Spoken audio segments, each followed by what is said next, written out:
Hi everyone, welcome to our webinar today. We'll just wait a few more minutes for people to come in and we'll get started shortly.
Hi everyone, and a big welcome again to this fourth session that we have in our series on multidimensional wellbeing measurement.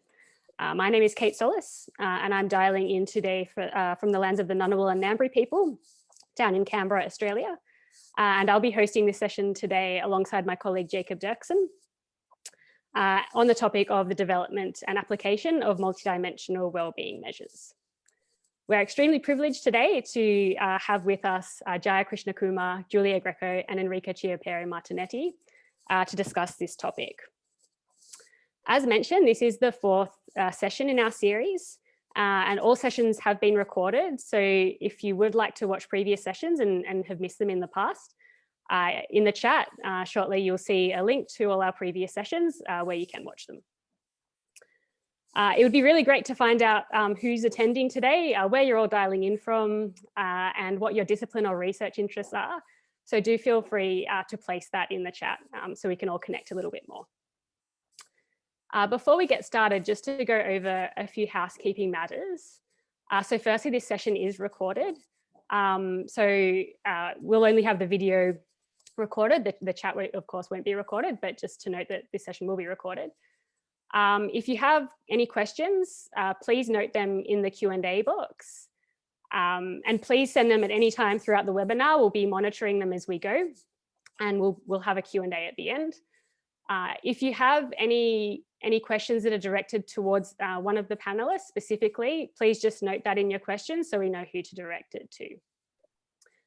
Please also note that we have an upvote function enabled. So if someone else has asked a question that you think is really interesting and would also like to be asked, I think you could just press the thumbs up button in that question.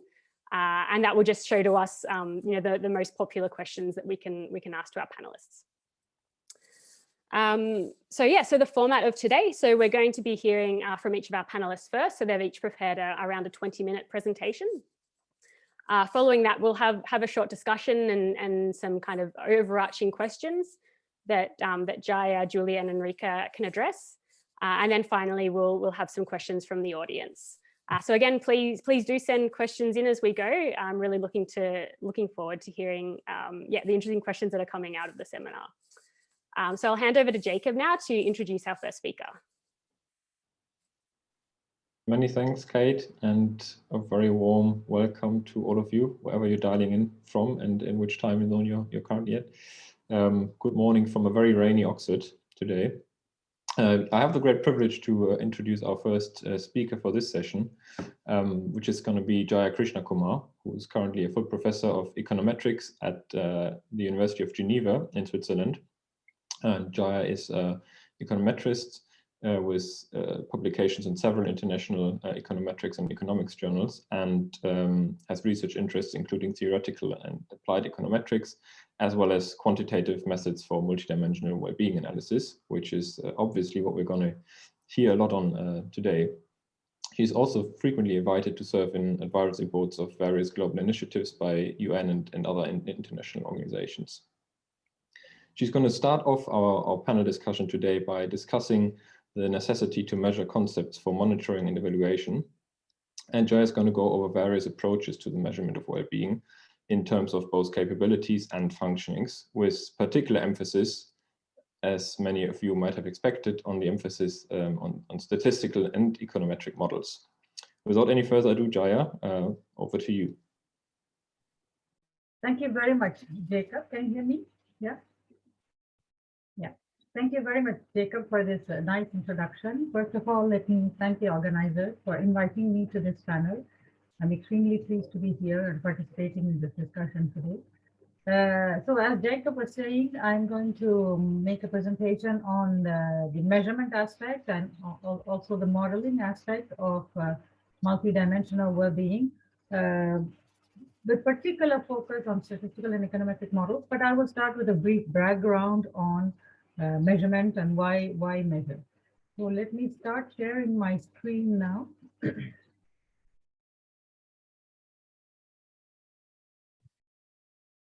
So the topic is the development and application of multidimensional well-being measures.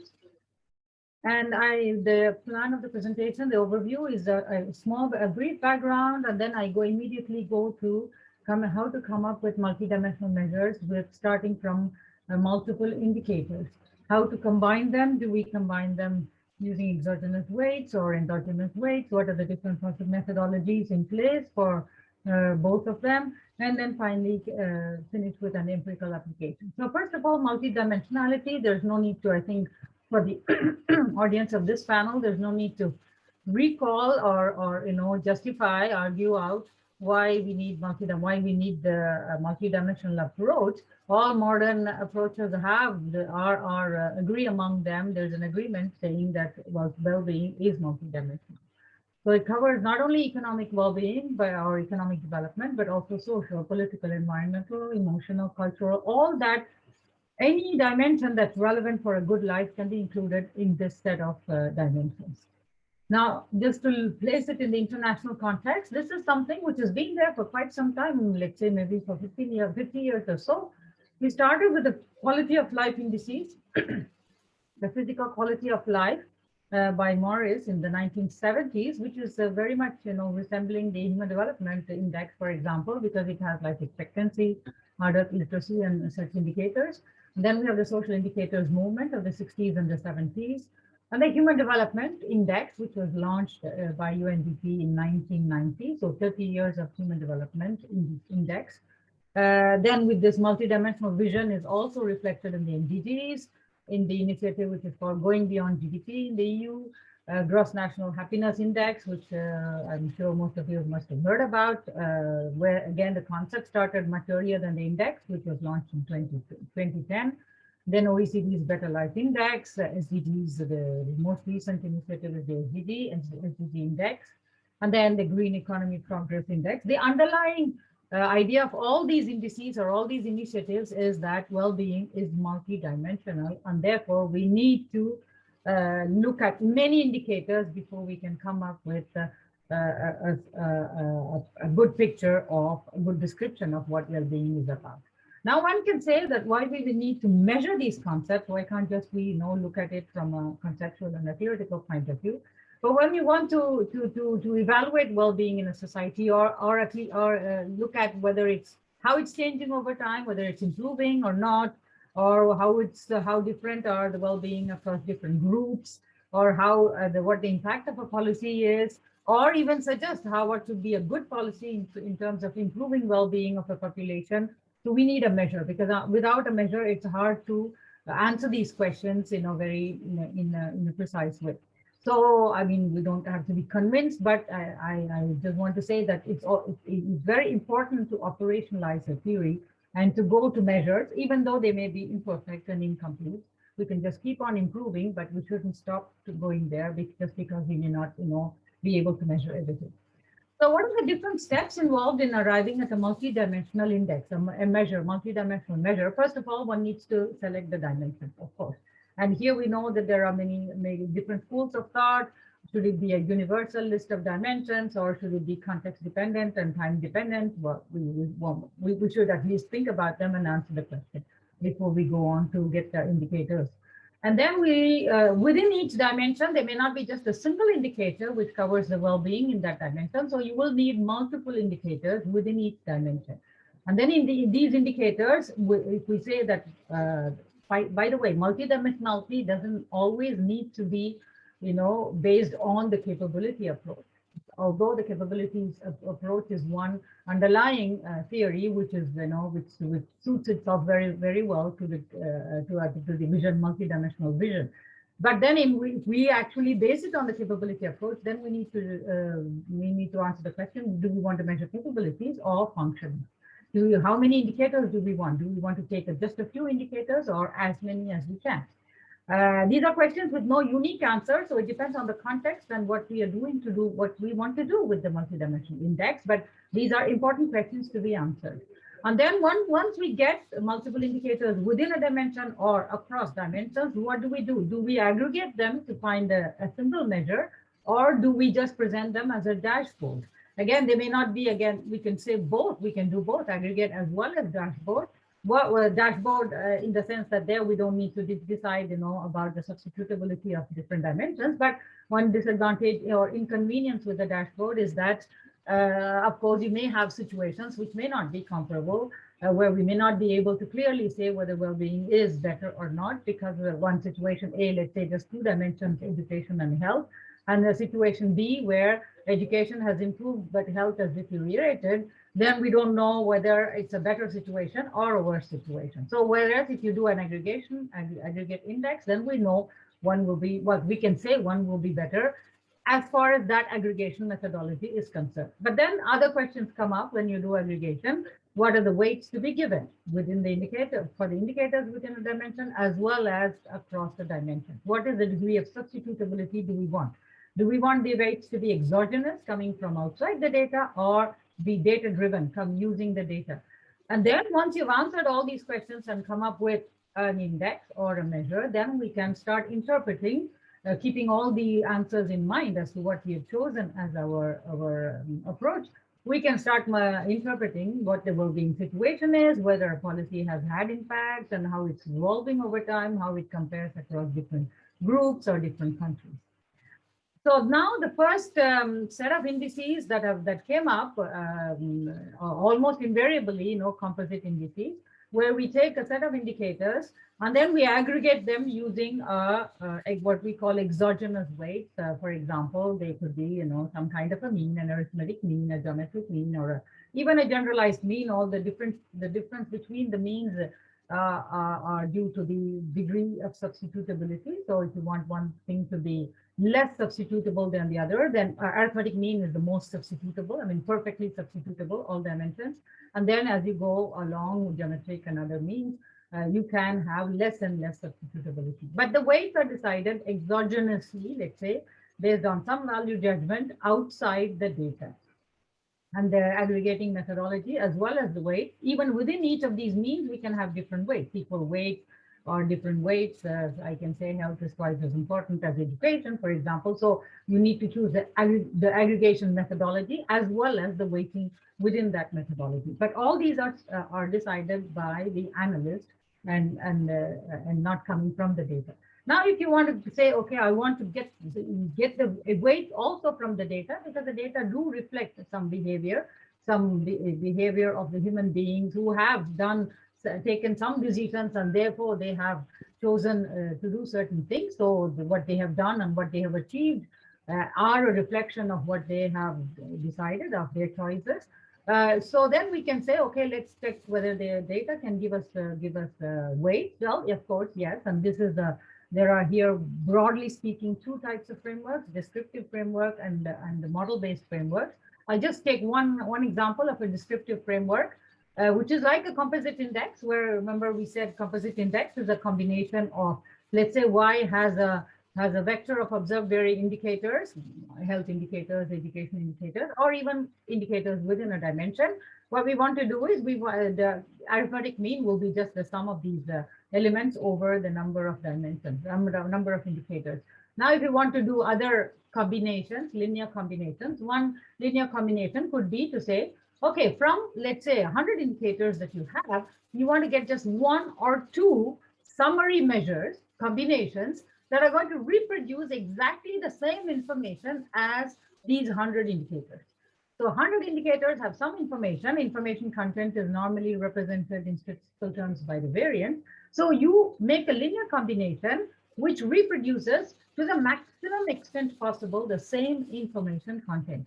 And that methodology is the principal component. So basically it's a data reduction. You have many data and you want to summarize it in terms of 1 or 2 or 3 indicators. Normally, well, each principal component is a linear combination. There are as many as there are indicators, but obviously we don't want to take all of them because the whole idea is to reduce. But sometimes it happens that the first indicator itself is the first principal component is itself enough because it captures about 90% of the variance of the data available. But otherwise, we can say, okay, we can take a linear combination of all the principal components, or maybe the first few principal components. Normally, the first component itself is taken as a measure of the multidimensional well-being, because, as I said, it captures most of the variance, most of the information. But if we want to go, let's say, the first 3 principal components, then normally we get up to 90–95%. So this is a very powerful technique of going from many indicators to a few indicators which summarize the same information, principal components. But here the weights are endogenous because they are coming from well, these are the A vectors are called the eigenvectors of this variance covariance matrix of the Y variables, the data.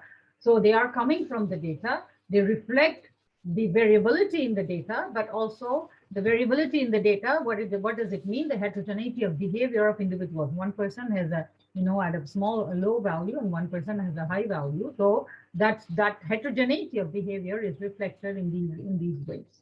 So that's why they're called endogenous, because they're coming from the data. But then it's descriptive because there's no underlying model there. We're just saying we have many and we want to reduce it to a few. Now, there are other frameworks which are more explanatory frameworks or model-based frameworks. And the first one among them is the fact analysis model, where we say these indicators, the same indicators that we have, are all representations, are all indicators of an underlying concept which is not directly measurable, which is which can only be indirectly measurable. And typically, well-being is one such concept. We don't know. For example, we cannot say I have 3 units of well-being, you have 10 units of well-being. That's very difficult to say. So we say that that's an underlying latent concept, but it manifests itself in many different ways. You are well because you're educated. You're well because you're in good health. You're well because you have good social relations. You're well because, and so many things. So it reflects itself in many different indicators. And all these, and then the way the underlying factor reflects in these indicators, there's a transformation which goes through some coefficients, which are called loadings, factor loadings. And then, of course, we acknowledge that these indicators are don't necessarily give you the full picture of well-being. They're incomplete, they're partial, and they may also come with a lot of noise. So that is not acknowledged in the model. So this model says there's an underlying concept of which we observe many indicators, and these indicators may be partial, incomplete, and measured with error. So, and then you say, okay, what if I want to know infer something about this underlying factor, knowing the whys? So that's the factor analysis model, and that gives you, after estimating the factor loadings and other things, that gives you, this is the path. So each of these latent dimensions are, let's say, well-being in education, well-being in health, well-being in the economic dimension, and each one of them is measured by multiple indicators. And then you say, okay, knowing these indicators, what can I say about these underlying latent factors? And so you do the estimation, and as I said, you get estimators or scores of these latent factors. There are different types of scores one can derive. These F hats are the scores, so you get values of these latent scores, which can be interpreted as the well-being measure or the well-being score. I mean, this is not just unique to well-being, but for example, intelligence scores are also very often measured like this. You know, the intelligence of an individual you cannot measure, but you can make the individual go through many tests, you know, language, math, memory, other things. And then with all those observations, you can get an intelligence score or an IQ score. I don't know whether all the IQ scores are used as a factor analysis model, but that could be one way of doing it. So these underlying scores are scores of your underlying, these scores are underlying scores of the underlying concept. What do they help us to do? First of all, you have this measure, which incorporates all the variables. As you can see, the Y, all the Y's are part of the score, go into the score. And that tells you, for example, somebody with a bigger score has a better well-being than somebody with a lower score. Since there is no absolute zero, we cannot say, again, we cannot say for 2.5 units, 0.03 units, and things like that. They don't necessarily absolutely mean much, but we can, again, have a comparisons based on whether we are improving, whether we are deteriorating, and whether the policy has had an impact. And as I said, among individuals, we can say one which has a bigger score has a bigger well-being in terms of these indicators. So these, that's the factor analysis model. They have what are called these equations of the factor analysis model are called what are called the measurement equations. That is an underlying concept measured by many different indicators. And then, but they don't have an explanation of, they give you a snapshot of what the well-being is, but they don't have an explanation of why what causes this situation, what causes, what are the causes of well-being. So we add another part here, which are called which is called the structural part or the causal relationships.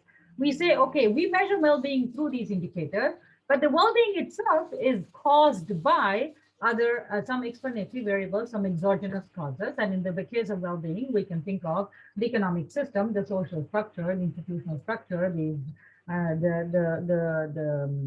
family circumstance, everything that is kind of the surrounding factor, the environment, but in the large sense of the word, not just the natural environment, the economic, social, political, family, culture, or the environmental variables, which give rise to this well-being, which kind of influence the well-being. So there is a measurement equation, or there are many measurement equations, and there are structural equations or causal equations. And of course, we might have some endogeneity, but that's a technical issue. One has to tackle that if it is true, if it happens. So there is an explanatory part. So the idea of these models is not just to come up with a score, because obviously if you just wanted a score, you can even stop at the composite index, or you can at least stop at the factor analysis. So these models are there not just to give a score, but also to go beyond in terms of explanation. There's a whole explanation which is contained in these models, and that says that what are the driving factors, which factors increase the well-being, which factors reduce the well-being, what are the political instruments that one can use to increase well-being, etc. So again, we have, so in addition to these measurement variables, the observed variables, you have some exogenous causes which are going to affect your well-being. So that's called the mimic model. Mimic means multiple indicators, multiple causes. So you have multiple indicators of your concept, and you have multiple causes of your concept. So you can go much deeper in terms of explaining your concept, not just giving a picture or a snapshot. Again, and with this model, we can get the scores, but this scores, as I said, is just one output among many other things. And the most important things are what are the policy instruments here that we can find by which we can increase the well-being. The last, the natural extension to that is, let's say here you have many different factors, but here we don't have a link between the factors, right? So you say that education and health, obviously they are interdependent. If one is healthier, probably one is more educated, or one is more educated, one is healthier. So you definitely have an interdependence among these dimensions, which is taken into account in this final kind of structure, the big structure, which is called the structural equation model, where you say the symbols have changed. The Y star is the F now, where you say they are interdependent. So we don't want to go into the technical details. So here what we have is that there are well-being dimensions which are measured by multiple factors, and there are causes, and these dimensions are interdependent. So Y1 affects Y2, Y2 affects Y1, etc., etc. And the causes sometimes can also be latent, in the sense if you want to measure, for example, the political freedom. Again, political freedom may not be something which is easily directly measurable, but then you may have indicators of that. So this model doesn't exclude the fact that some of the causes can also be latent. So what it does, again, as I said, is not just give you a score, because ultimately you do get scores of all these well-being dimensions, in well-being in all these dimensions, but also a lot of explanation as to why things are happening the way they are happening and what one can do to improve that. Now I'm going to, well, these scores, we have the formulas just in case. Now I'm going to finish with an application, which is applying this, the SEM concept, the SEM methodology to a model which combines skill formation and work advantage. So what we are saying here is that we're going to look at two things. One is the work well-being or work advantage. So if people who are from economics know the classical what is called the Mincerian equation, which says that, which measures the returns to schooling. So an extra year of education, how does it translate in terms of salary, where the work well-being is simply taken as the salary, the wages, and then the skill formation is just the years of schooling. So the years of schooling is directly, the salary is directly explained by the years of schooling.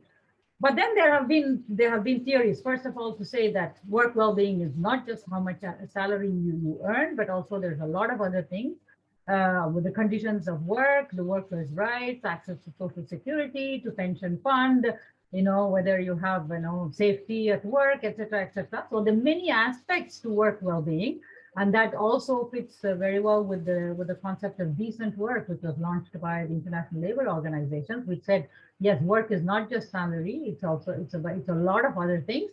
And if you look at the Amartya Sen's capability approach, we can call it work well-being, which is itself a multidimensional thing. And then we say schooling, of course, what matters so that's called work advantage, to take the terminology of Sen. But then what determines your work advantage is not just the years of schooling. Let's say there's a whole skill formation, and ultimately what matters is the skills that you acquire. And so that's called the technology of skill formation, and that was put forward by Heckman, saying that basically schooling, with two people with same years of schooling, may have completely different skills. So what what matters for the work advantage is rather the skill. So what we do is, instead of looking directly at this relationship, we go slightly deeper into what are the skills that people acquire from the schooling and other skill formation activities, because it's not just schooling. A lot of parental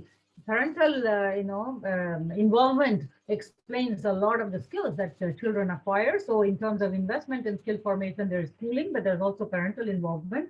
All that produces skills, cognitive and non-cognitive, and that is what is the matters for the work advantage. So we go kind of zoom into this relationship and we see the mechanism by which the process works.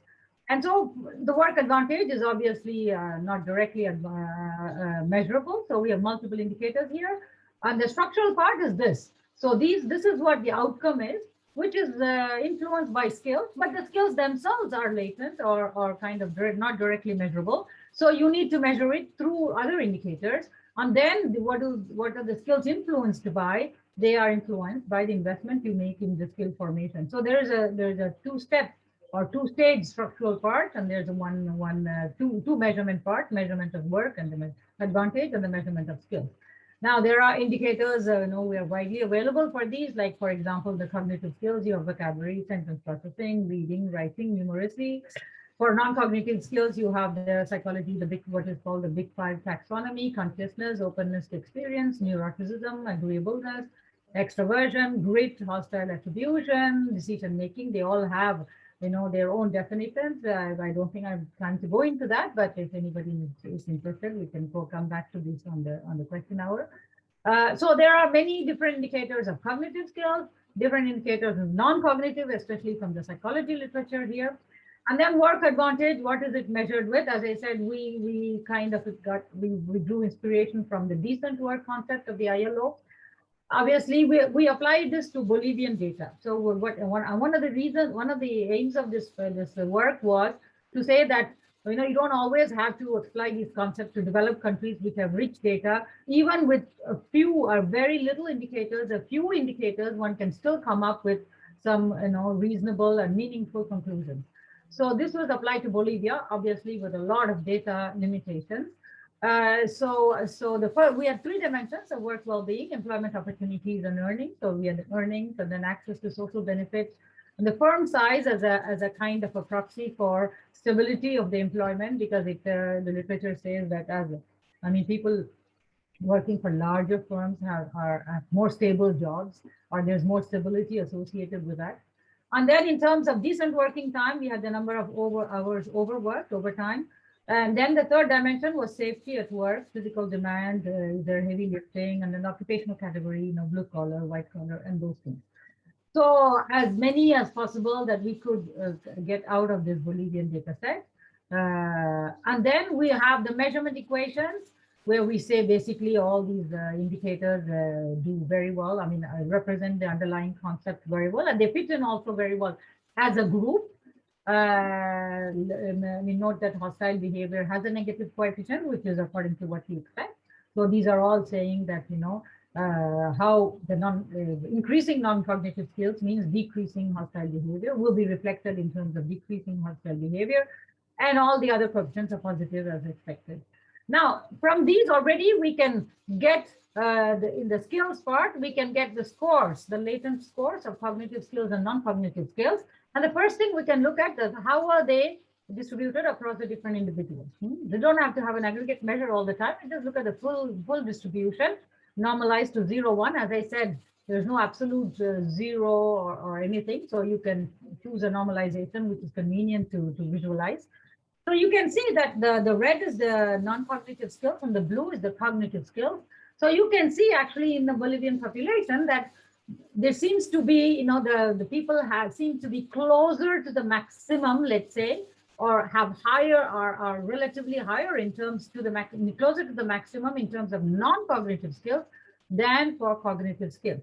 So that means, let's say here, if I take the 0.8, 8 as a skill level, I have 80%, 90% of the population below that. Whereas here I only have 80, 90% of the population only go up to a skill level of 0.4. So that means they are closer to the maximum. Obviously, we don't, as I said, compare the values, but we can say it's to the right. So that means they seem to be closer to the maximum in terms of skill levels for non-cognitive skills than for cognitive skills. And now we look at the densities also show the same thing. Now we look at the relationship between years of schooling and skill formation. See in the diagram that we have, I just wanted to go one quickly here. So the skills, that's what we saw. And now what is the impact of these skills in educational investment in education on the skills? Obviously, we see that as you increasing years of schooling, you go down here, and then increasing cognitive skills, you go to the right here. So we can see that as you increase schooling, obviously you increase cognitive skills, but then you also increase the variability in the cognitive skills. So what I was saying, like say 11 years of schooling, a person can be with the cognitive skills here or there or near the median. So the variability, the same years of schooling produces a whole range of cognitive skills in terms of, so there is an individual conversion process, if you want, of the years of schooling into the skills acquired. And the slope is relatively steep. Whereas in the non-cognitive skills, well, there's still a positive slope. We can see that, but you can see that it's flatter, and so it's not extra years of schooling don't add too much, and they start already from a higher level. If you see here, we start very close to 0 or very close to the minimum in cognitive skills, whereas we start much farther away from the minimum in terms of non-cognitive skills. But the years of schooling do produce. Here, the more the extracurricular activities, like for example, Heckman has an extremely rich data, and he shows how the way parents spend time with their children, take them to the parks or put them in music activities and other things, how they are extremely important for these skill formation years. And now the other side of the picture, that how do these skills affect the work advantage? Now, work advantage, in terms of work advantage, we saw the 3 dimensions, and here these are the scores. So first, employment opportunities, if you look at, you can see that as skills increase, obviously work advantage increases. This is for the cognitive skills. Well, in order to be above average, the average is normalized to 0 here. Above average, you have to be in the 4th or the 5th quintile of cognitive skills in order to get some benefit out of your cognitive skills in terms of work advantage. So basically, in order to have an above average work advantage, one needs to be in the higher levels of cognitive skills. Similarly, for non-cognitive skills, because non-cognitive skills are already at a higher level to start with, you need to be here. You can see that to have an above average advantage, you need to be in the last quintile, that is the highest quintile of non-cognitive skills. Whereas if this year it starts giving benefit at the fourth level itself.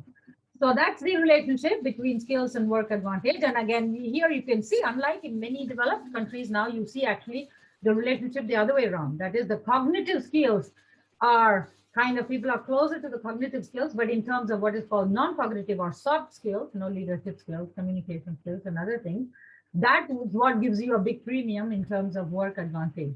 So in Bolivia, in a developing country context, we see the opposite. That is, because of the lack of cognitive skills in the population, the cognitive skills have a bigger premium than the non-cognitive skills. So that's for the application, and I think I'm going to stop here. I probably have done more than enough with my time. So I'm almost to all comments and questions are most welcome. Thank you. Great, thank you so much, Jaya. And it was really great to see the more theoretical side of things actually being shown in action through an applied example. So yeah, we will move on to the next speaker now. So we have Giulia Greco, up next. So Giulia is an assistant professor in health economics in the Department for Global Health and Development at the London School of Hygiene and Tropical Medicine.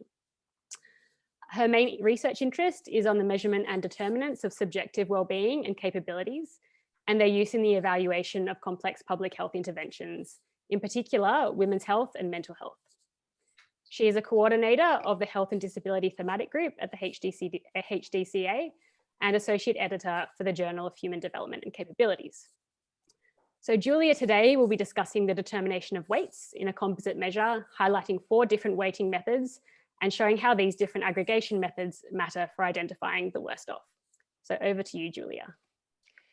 Thank you very much, Kate. I hope you can see the screen well, and yes, that's great. So I think that this presentation is flowing really well from Jaya, and I'm very pleased because it's I will talk about data-driven, just in comparison with other type of aggregation techniques. So and I'm also very pleased that these steps for developing multidimensional measures are very much mirroring what Jaya just presented. So yes, these are the 4 steps, as Jaya was saying. So the first step is to develop a theoretical framework, and then therefore to identify the dimensions that are relevant, specifically to your study or your context. The second step will be then to develop a measurement model, so to choose the indicators, and then how to design the questionnaire. This is in case you want to collect first-hand primary data. Then the third step will be how to aggregate, and so which weights to put to each of these indicators and dimensions, and how to aggregate them into one single measure in case you want to aggregate, or if not, then to leave it as a dashboard. And the last step will be to validate and test the reliability of the instrument. So my conversation will be about the point about aggregation, so the third point. So this is the measurement, the theoretical framework that I developed through 2 studies in Uganda and in Malawi. And this was done, so the selection of the dimensions was done using a participatory method. So it's not off the shelf, it's not through literature review, but it's from the participant themselves. And it's so it's using the focus groups and framework analysis. There are 6 dimensions: physical well-being, inner well-being, family life, community life, economic security, and generic satisfaction with life happiness measure. So this is the theoretical model, and this is how it looks. So you don't have to look at each and every single box, but this is just to have an idea of how a measurement model could work. So it is the different dimensions, and there are 4, for example, for physical strength or physical well-being, there are 4 subdimensions, and under each box of the subdimension, there are different variables, and so on. So there can be different So you can choose to have 6 dimensions without separate dimensions and without variables, but given the multidimensionality and complexity of well-being and quality of life, often you reach out to several sub-dimensions and several variables or indicators to construct your capability index. But this can, some indicators only have this 4 or 5 or 6 core dimensions without breaking them down. So there are so many different options. This is what I did for my study. So then the core question is, how do we bring all of these 6 dimensions with their different sub-dimensions, with their different variables, how can we bring them all together? So yeah, as I was saying, we are looking at, and this problem is the third problem or the third challenge, which is to put weights and aggregate all of these different indicators and dimensions into one index. So I will discuss 4 different approaches for aggregating.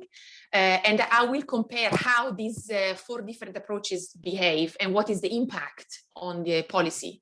So the first, and probably one of the most common, is what sometimes is called the agnostic viewpoint, is where you don't put any weight and you consider the dimensions to have equal value. Although it's not really an agnostic viewpoint in the sense that you do make a value judgment, you are judging the dimensions to have equal weight. So it's not that it is really agnostic in the sense that even if you don't want to put a weight, you are putting a weight, they are equal weight. So, but it's considered to be fair, but it has a lot of implications also, and the weights are simply the arithmetic means of each dimensions across the dimensions. The second one is a more normative approach, where the weights can be drawn from a participatory exercise. So for example, as I used, there were focus groups. So the participants go through a deliberative democratic process. This is very much in line with the Sen philosophy, and they come up with collective value judgments. So the groups decide together, and they come after much discussions about an agreement of how much weight they should put to each dimensions. And in my case, I did it in Malawi. We used beams, so they were assigning up to 10 beams to each dimensions. While in Uganda, it was a very urbanized context. It was in the capital, and we used coins like pennies. So basically worthless coin, but they were coins, and they were giving up to 10 coins for each dimensions. No trading were allowed, and so this one, after much debate and discussions, then they had to find an agreement. So this was called more a normative approach.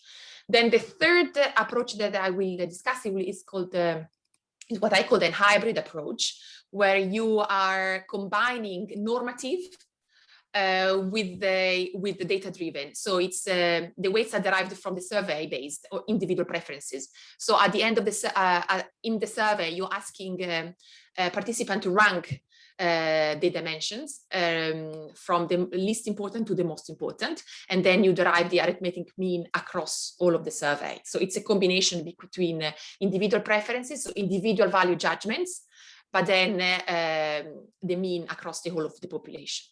And then the fourth one is data-driven, so is the simplest data-driven technique of all the array that Jaya has presented, which is what I used. It was a simple principal component analysis across the whole indicators. So not across the 6 dimensions, not across the sub-dimensions, but it was using the data raw.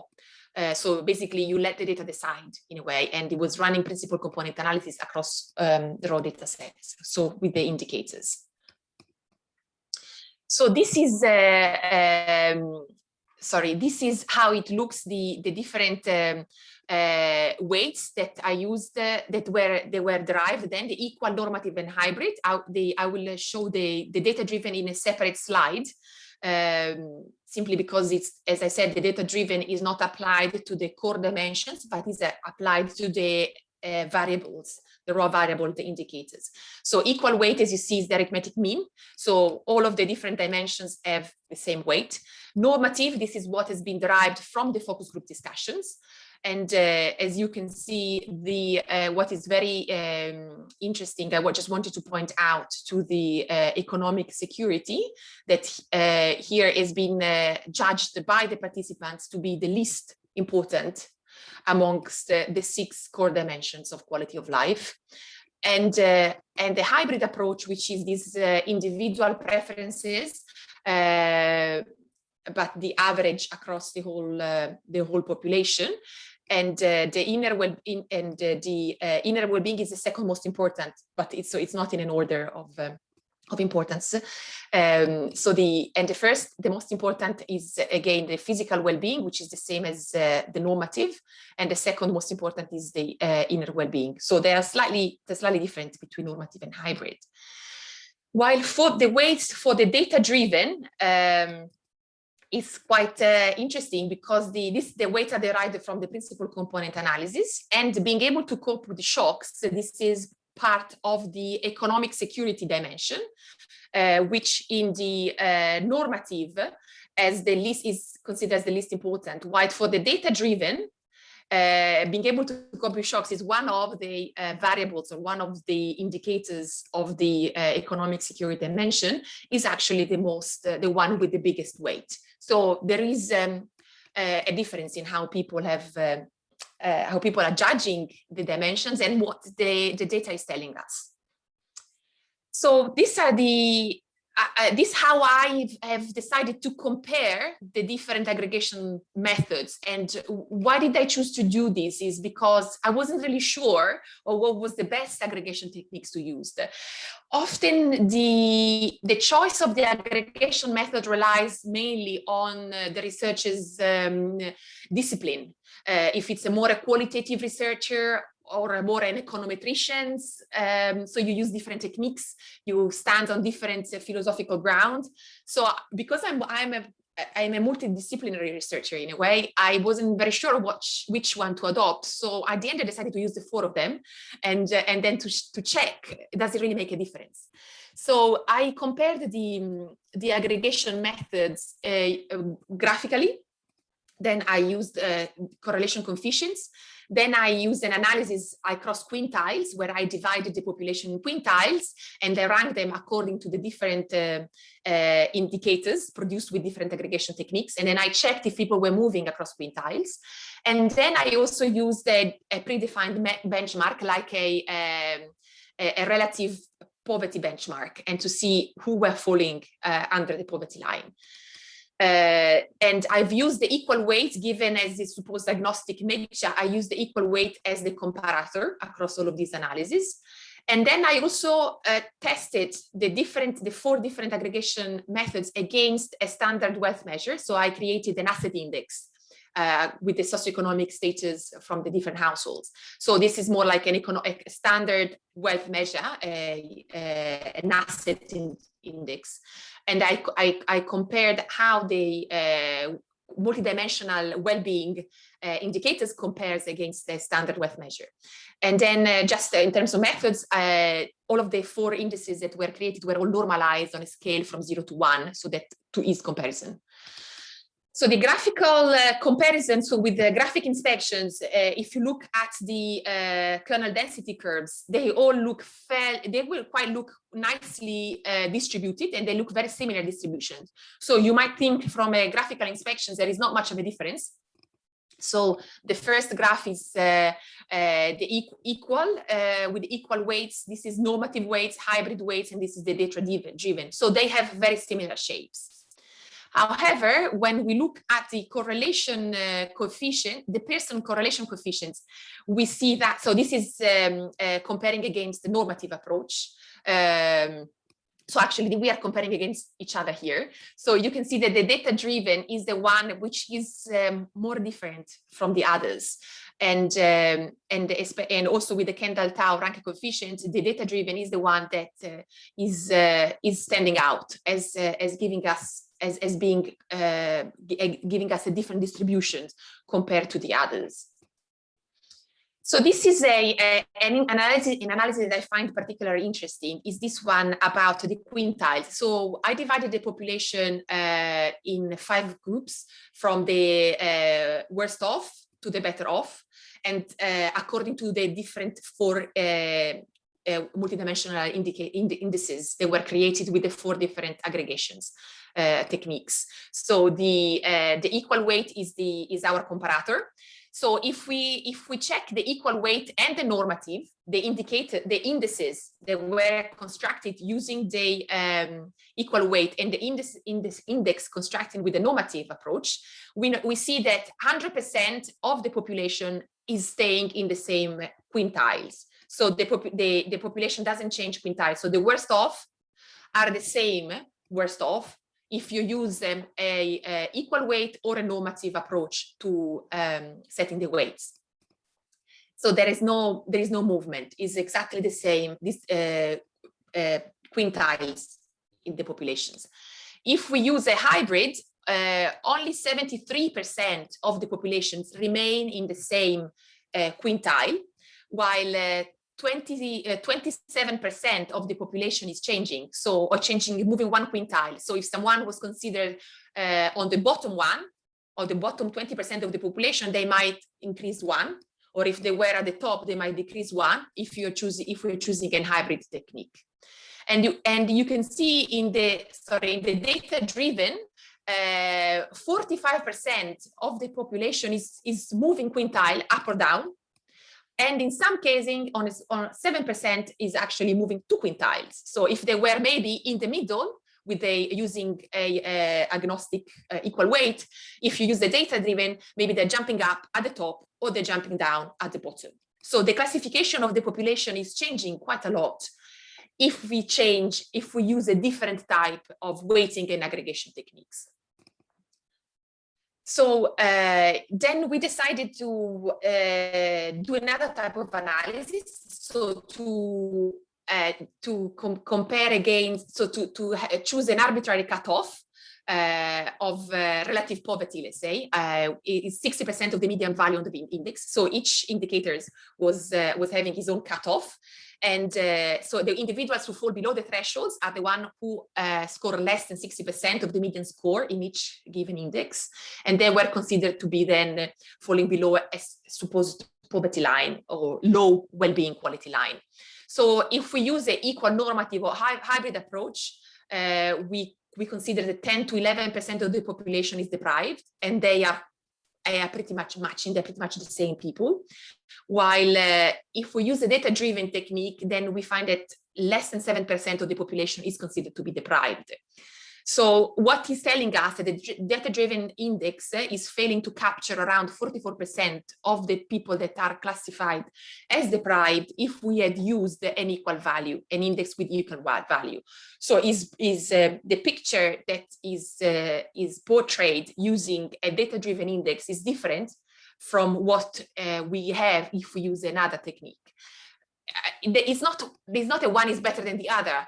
It's simply different, and so it's important to acknowledge this difference and to think carefully about the implications that are on the results if we use a different technique. So this one is then, if we compare our multidimensional well-being indices against a standard asset index. So I created a standard asset index using a socioeconomic status indicators from the population, using a principal component analysis. And then I again rank the population according to quintiles from the worst off to the better off. So it's very similar.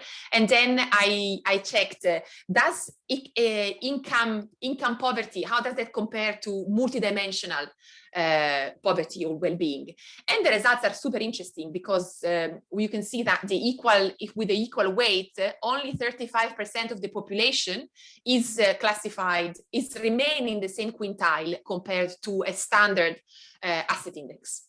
And we can see that for the data-driven is more similar. So the data-driven technique is more similar to a standard asset index, and of course because it's the same the same technique, is principal component analysis, so but is giving us very similar distribution of the population. So there are the last two slides for our conclusions. So the takeaway messages is there is a high correlation and matching quintiles classifications between the equal weight methods and the normative approach. So, and this is why, because during the focus groups, when people had to discuss how much weight to put on each dimensions, they were all very important dimensions. So if it was between 1 and 10 beans or 1 and 10 coins, often they were on the upper level. So they were 7, 8, 9, or 10. So they were all very important dimensions. And it was quite difficult to choose which were the more important. So they were all giving very high weights. So this is why there is often a high correlation. So sometimes in the interest of time or resources or human resources, financial resources, if there's perhaps the equal weight is the one that closely aligned to a normative approach, where in our cases, both in Uganda and in Malawi, women were telling us all of these dimensions are very important. None of them is below 7 out of 10. So they're not equally important, but they are all very important. So then this is why the equal weight can be quite similar to a normative approach. So the data-driven technique for aggregation and the data-driven index then appears to be the most different from the equal weight, but of course it's a completely different technique. And so what is important then to remember in a way is that the distribution of the population differs substantially. And so in our case, only 65% of individuals remains in the bottom 20%, regardless of any index that is used. And 56% of individuals remain in the top 20%, regardless of the index used. So the population is moving across these quintiles according to the aggregation techniques that is used. Then if we compare against a standard income measure or a socioeconomic status measure, so there is a substantial mismatch between the income poor and the multidimensional poor. So again, if we use income as an asset, if we use assets as a measure of well-being, then we're missing out a lot on the multidimensionality of quality of life. And this is just the last point on this slide is just telling us, as we knew already, that well-being is indeed multidimensional, and the data-driven approach is suggesting that indeed some dimensions are more diagnostic of a good life compared to others. So using the data-driven index instead of a normative approach, again, is making a substantial difference to whom are the worst off in our population. And this has great implication for policy. If the policy is aiming at improving the life that those at the bottom, that is very important to understand who are the people at the bottom and how do we identify them. If we use a multidimensional well-being index, how do we aggregate the dimensions if we want to aggregate them? And that will have very important implication on the targeting. So the wealth index only showed us one aspect of the good life, which is the material wealth, and is missing out on this more complex aspect of what constitutes a good life. And again, so as I showed you at the beginning of the talk, people value the economic security, and in the normative approach, people value the economic security as the least important between all of the dimensions. So using a standard income approach to well-being, you are somehow overstepping on what people valued as most important in their lives. So this is just the pictures of our focus groups, and in Malawi with using the beans to create this value judgment and for the normative approach. And this was in Uganda using these small coins. And this is the paper about what I just discussed. So we're setting the weights, which is in social indicators research. Thank you.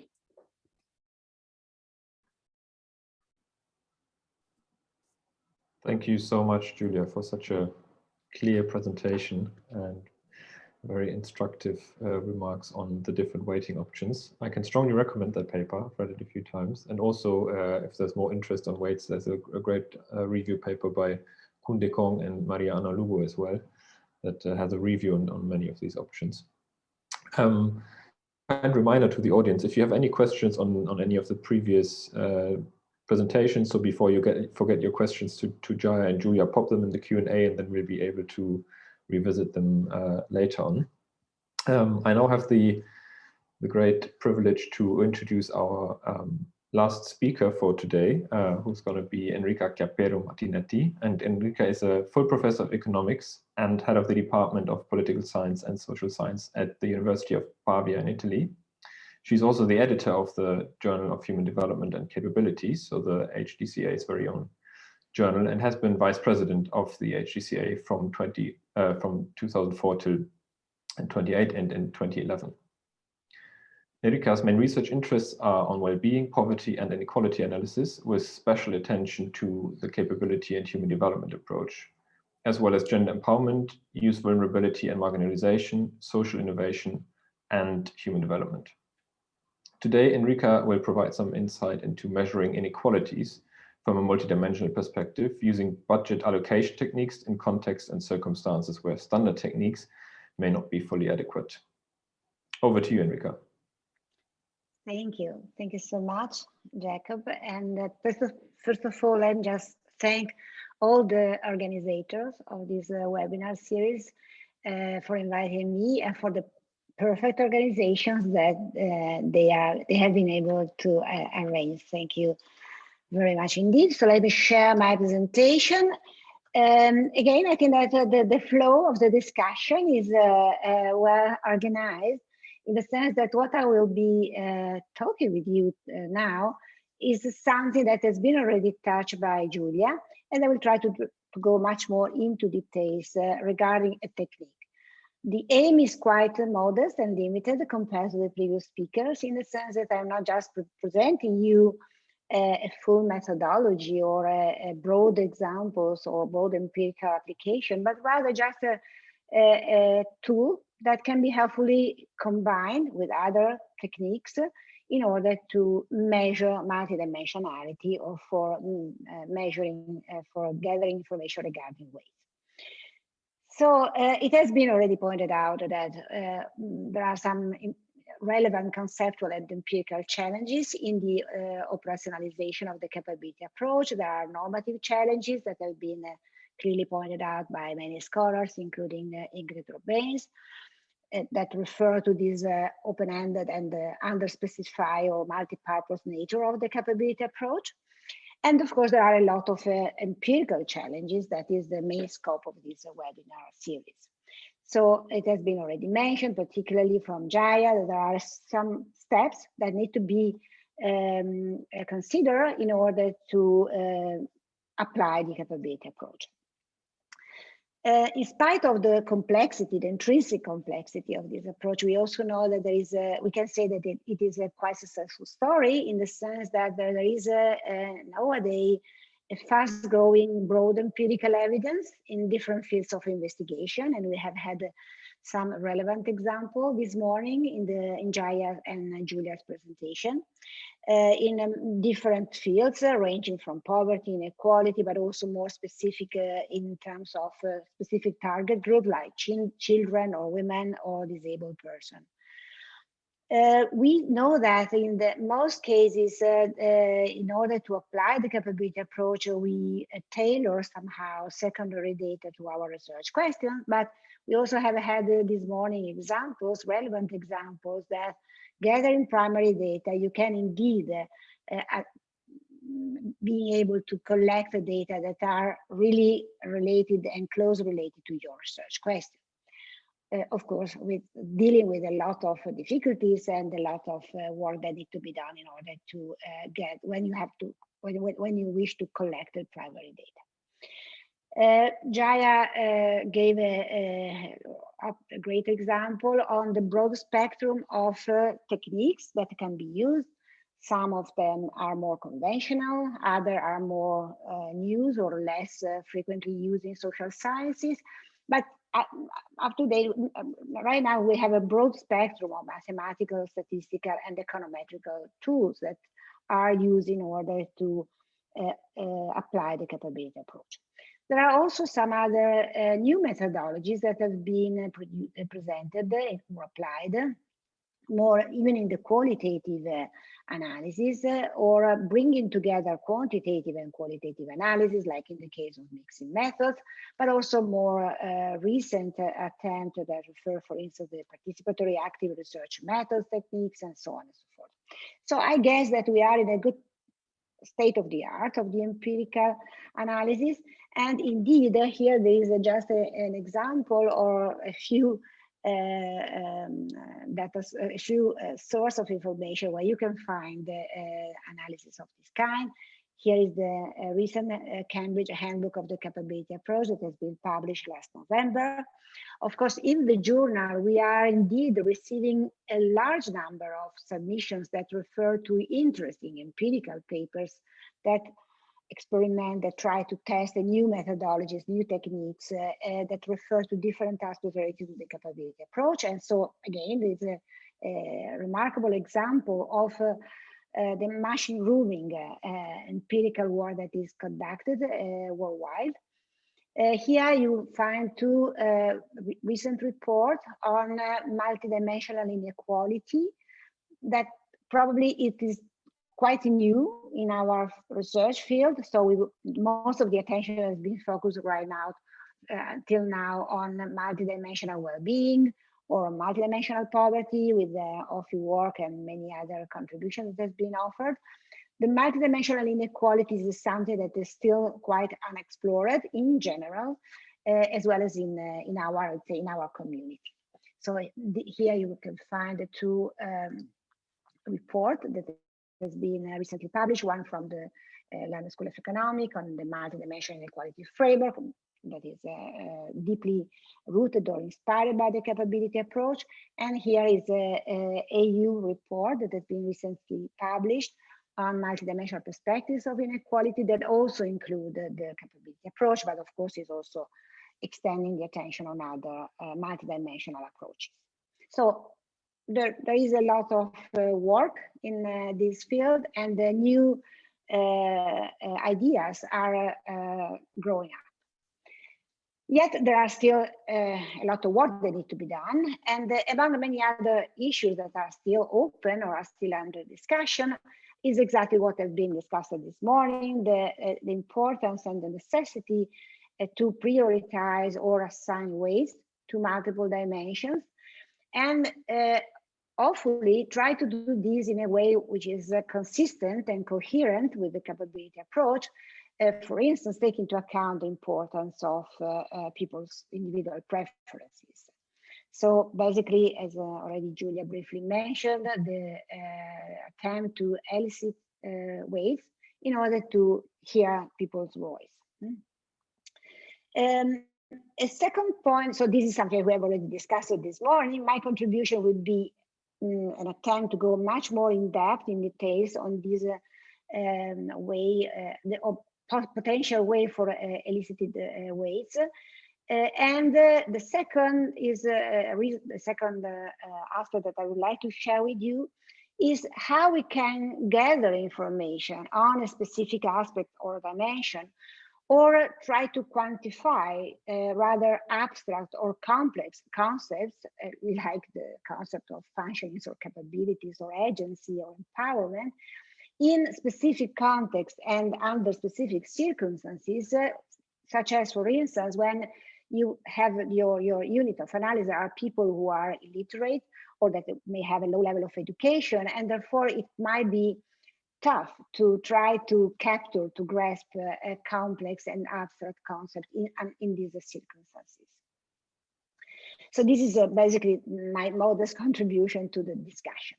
So as I said before, I'm not suggesting you full methodology, but that's just a tool among many others that can be of some help in addressing the 2 points that I just raised. So gather information regarding weights or prioritizing dimensions, and gather information in contexts where standard instruments like questionnaires or surveys can be a little bit hard to apply. So this tool is referred as the budget allocation technique. Is something that already Giulia raised. Maybe we can just try to say something more specifically on this and to try to discuss what are the advantages and disadvantages or the difficulties in applying this technique.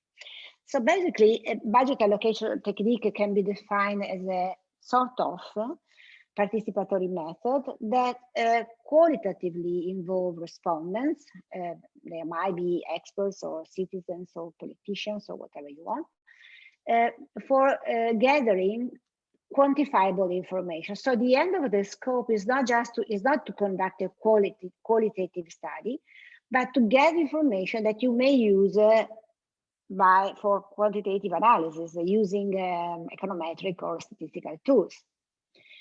So basically, the method, this technique consists in just assigning a given fixed amount, a budget of points to the respondent, and these points need to be distributed across the subjects on the basis of their subjective judgment or on the basis of their experience. Roughly speaking, more points assigned means more importance attributed to a given subject.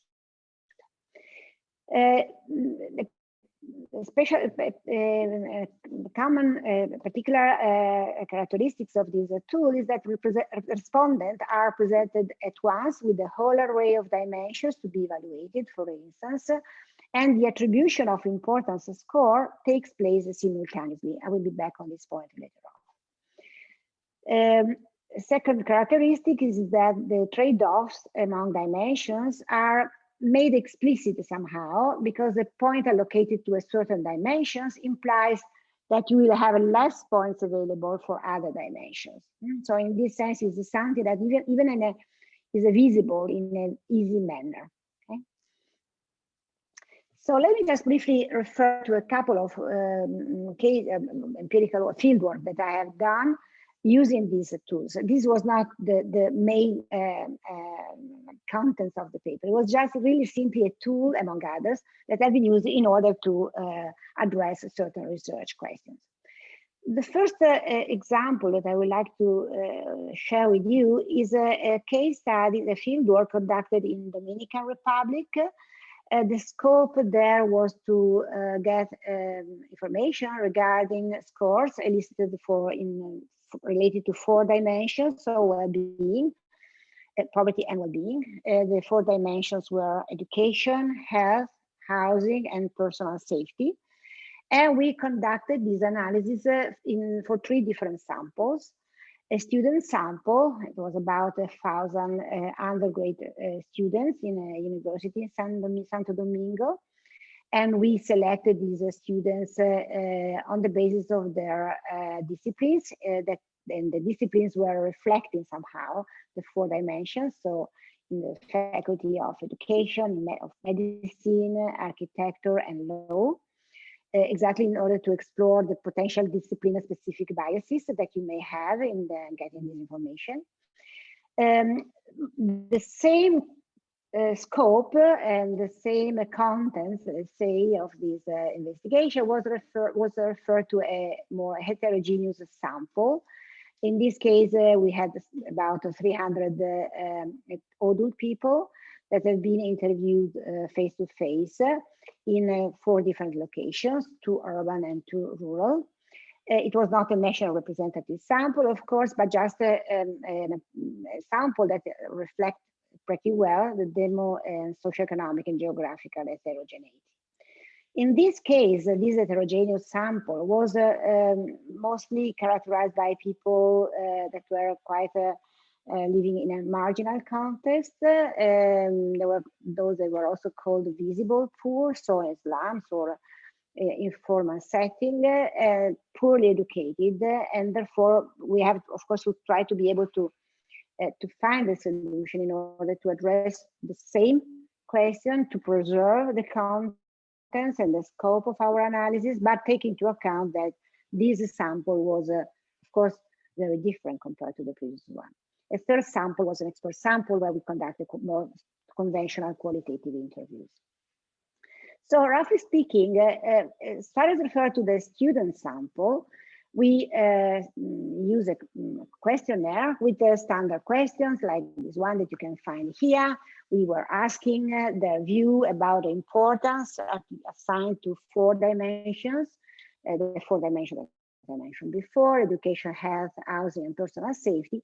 And in this case, we asked them to assign a number from 1 to 100 to each dimension, according to the importance they assign, making sure that those values sum up to 100. So the idea here is a more abstract, is something that can work well, and indeed worked pretty well with university students, but of course it's something that can be quite difficult to apply in a completely different context like the one that I briefly described before. So in the heterogeneous sample, as a visible pool groups, what we have done, we basically replace this dimension in this way. So using a flashcard and asking people to allocate 40 tokens among the 4 dimensions. These drawings that you can see here have been done by local people. We asked them to represent these 4 dimensions in a way that was easy to understand. It was somehow that has a meaning for the local people that were interviewed. So we made different attempts. We did a pilot in order to see to what extent these drawings were clear enough for describing, for representing the 4 dimensions in that specific context. And here was the context. So as you can imagine, in this situation, it is not possible to refer to ordinary questionnaires with abstract definition. While here, using these flashcards and these beans that were assigned was much easier to interact with people and asking and gather information from them. More specifically, just a few words regarding what were the research questions of these papers and the corresponding answers. The scope were twofold. The first was to verify, to check to what extent different constructs, particularly poverty and well-being, may have a different understanding in terms of defining the relative importance of this dimension. So when we are, basically, roughly speaking, when we are ranking this dimension, having in mind poverty, or when we are ranking this dimension, when we have in mind well-being, do we get the same results? So do we obtain the same ranking or not? So this was the question. As I said before, we ran an experiment with random allocation of poverty and well-being version of the same questionnaire. This was in the case of, particularly for students, for eliciting dimensions importance scores. If you are curious to know what was the answer was yes, dimension importance scores differ depending on whether a given dimension is presented as a dimension of poverty or a dimension of well-being. I would like just to point it out that in many cases, I think that we are imagining that poverty and well-being are 2 different sides of the coins. And somehow we tend to assume that they are more or less the same, and particularly when we are referring to multidimensional poverty, multidimensional well-being, we are just presuming that this is a different perspective that we are considering, but more or less the object is the same, while it doesn't seem to be really true. The second research question was related to the necessity to see to what extent, like in Giulia's case, to what extent weighted dimension make a difference in empirical assessment of the trend in multidimensional poverty well-being. So when you are using different set of weights, did you get the same results in terms of poverty and well-being, or did you find coherent, consistent results in terms of poverty and well-being? Giulia already said that this is not the case. And indeed, it was the same also for us. We apply these weights for measuring poverty and well-being, and we get different results indeed.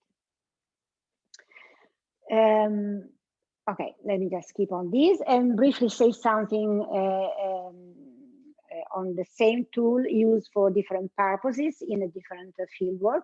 In this case, we are in Kenya, in a rural region of Kenya, and the scope of the paper was to measure women empowerment.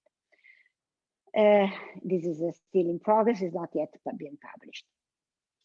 So even in this case, we use these flashcards and we use these budget allocation techniques in order to basically apply two specific sections of the questionnaire of our analysis for facilitating interviews and for overcoming educational and language barriers through visual aid.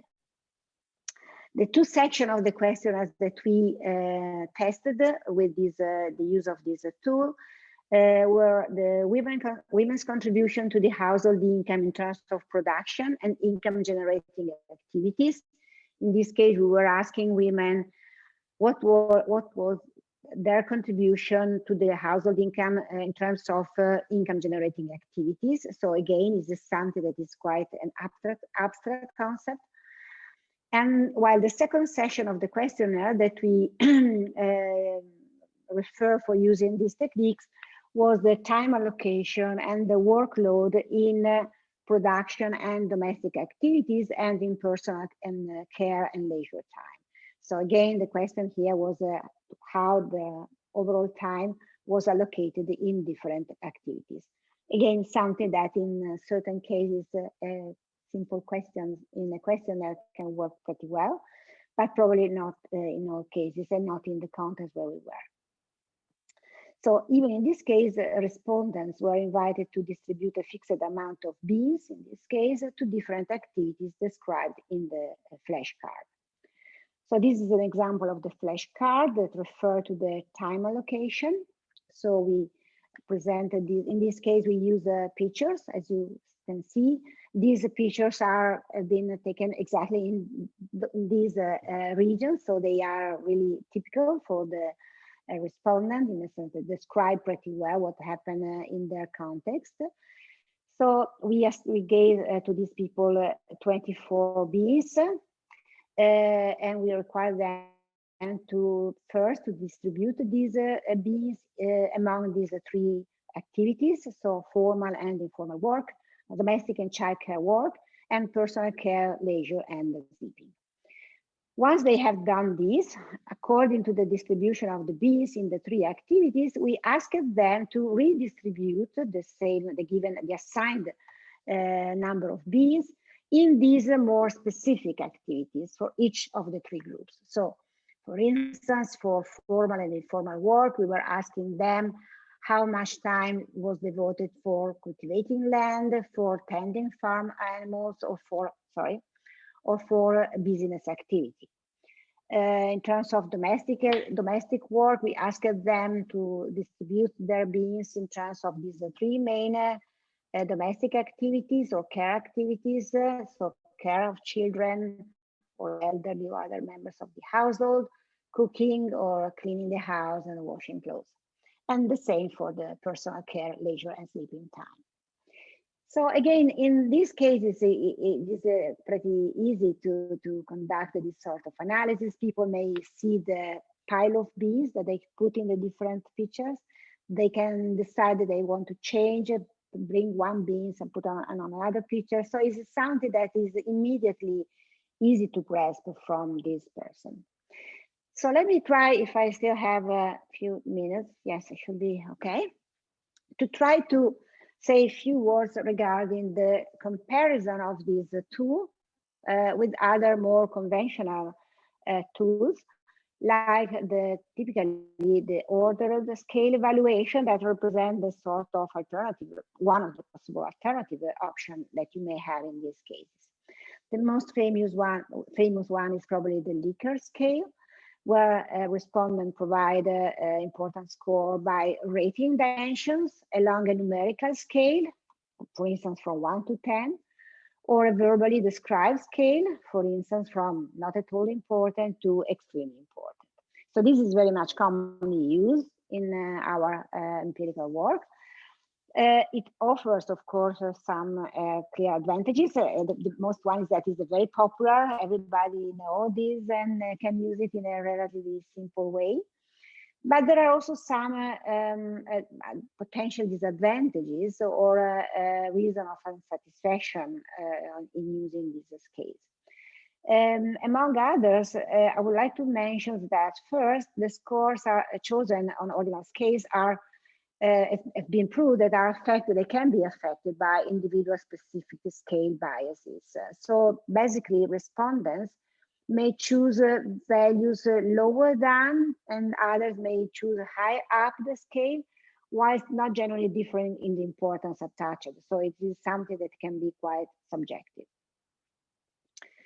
The second critique is that respondents rate the importance of dimensions typically one after another. And this can be somehow not fully appropriate in multidimensional welfare evaluation, where the selected dimensions are assumed to jointly represent well-being. So we have an idea of well-being, and we have the idea that this well-being can be partitioned in multiple dimensions. A third potential critique is that along the exercise, the respondents may be unable to remember exactly the score attributed to previous dimensions, with the result that you may have inaccurate cardinal contents and false dimensions rankings. Typically, you will at the end, you can find some inconsistencies in your results. So what are the potential advantages and, of course, potentially disadvantages that we can point out on regarding the budget technical approach? Well, several advantages that I can see, at least on the basis of the experience that I have done in the previous work, the previous paper that I mentioned, is that it allows to convey in a quite easy way by using images what are rather complex or abstract concepts that should require otherwise quite a long phrasing, with the risk of having misleading phrasing in order to describe a concept, while an image immediately convey or can easily convey the same concept, even in specific circumstances like the one that I described before. It is easy to understand and easy to handle, even for a non-specialized audience, or in case, as I said before, of poorly educated people. It is quite fast to use. It requires a relatively limited amount of time compared to interviews or survey questionnaires. So again, it's something that it doesn't require so much time. In individual interviews, not in focus group, it might be possible. Giulia can tell us something about that because I never use in focus groups. It might be possible that in focus groups it requires more time, or I don't know, or equal time compared to other techniques. I don't know. As I said before, and this is something that we checked and we observe in our data, it produces reliable, consistent results, reducing the risk of errors compared to more conventional methods. Again, in these specific circumstances. It is easy to adapt to different contexts or for different groups. So you may have different pictures or different sketches for men or women, or for different villages, trying to describe in the best way what is that concept for these specific groups of respondents. Still convey the meaning of the concept across groups or across contexts, because the concept is still the same. You are simply trying to provide a different representation of the contents of the concept in order to facilitate the understanding of the respondent. Again, I'm a quantitative person, so I'm mostly working with numbers. So I think that has been a quite interesting experience because it's a qualitative tool that I'm not familiar with, but I do believe that it can be really a powerful tool in certain cases that, however, provides purely quantitative results. So means results that I can use in my empirical analysis, using my conventional statistical or econometrics tools. So again, it's something that can be appealing even for a more quantitative person like me. We have also, of course, to consider that there can be potential disadvantages. Among the disadvantages that I can see, other maybe can be open to discussion, is that they cannot be used for a high number of indicators or dimensions. So for instance, in the case of Malawi that Giulia presented before, the number of indicators and dimensions is probably too large. And this can be risky because can induce a sort of a cognitive stress in those who are asked to allocate the points, the budget, or the bills. This is according to a report that has been written by OECD and JRC. They say that ideally this tool can work pretty well for a maximum of 10, 12 subjects or dimensions. So probably no more. A second potential disadvantage is that weights, results, the information that you can gather will reflect a local condition and hence cannot be generalized. So you cannot infer the same results that you get in your sample for the universe of population or for different contexts.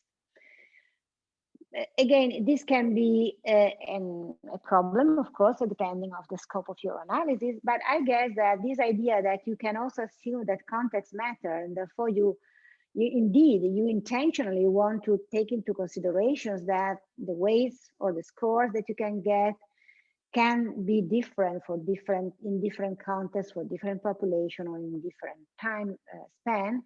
I guess is something that in our academic community we are quite sensible to, and we are usually paying quite attention to it.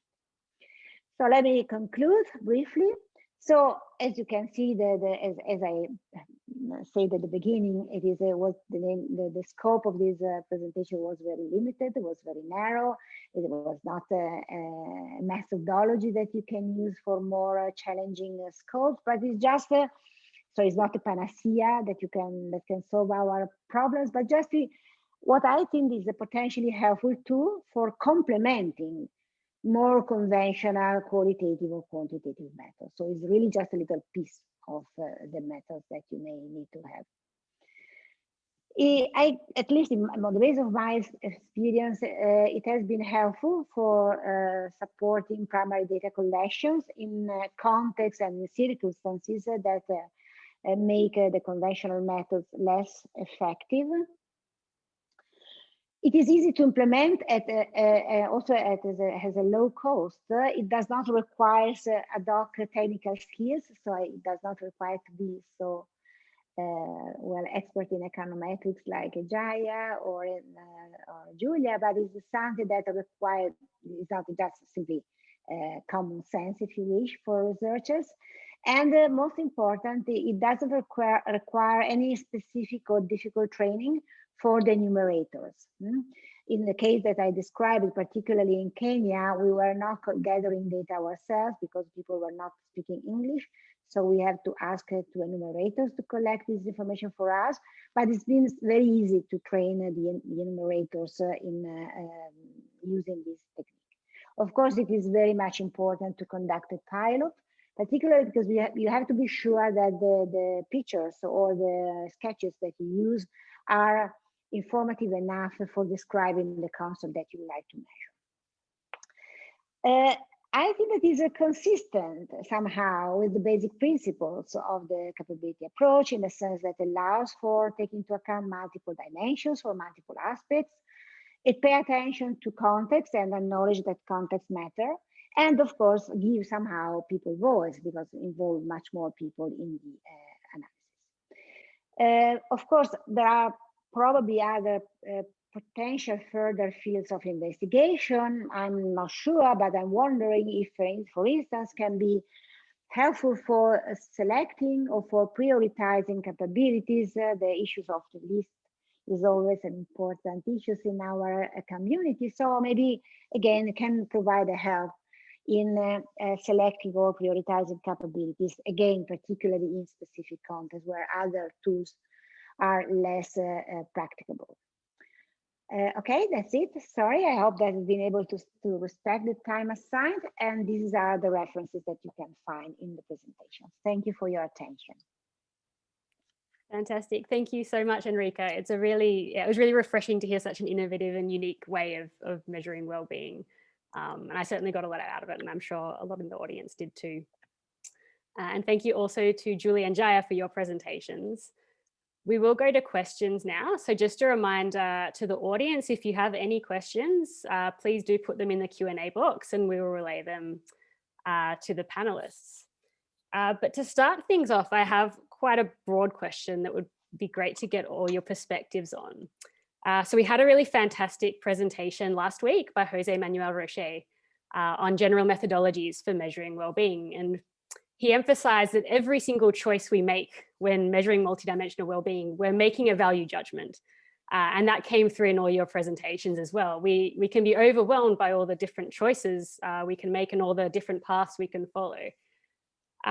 So again, you touched on this in all your presentations, but again, it'd be good to get your further perspectives on what's your advice to us, for example, me, a junior scholar, someone who's thought about these issues a lot. What is your advice to us in navigating these choices? What should we be thinking of when making these decisions? And how can we be justifying them? So I'll leave that to you. I'm happy for whoever wants to jump in first to go ahead.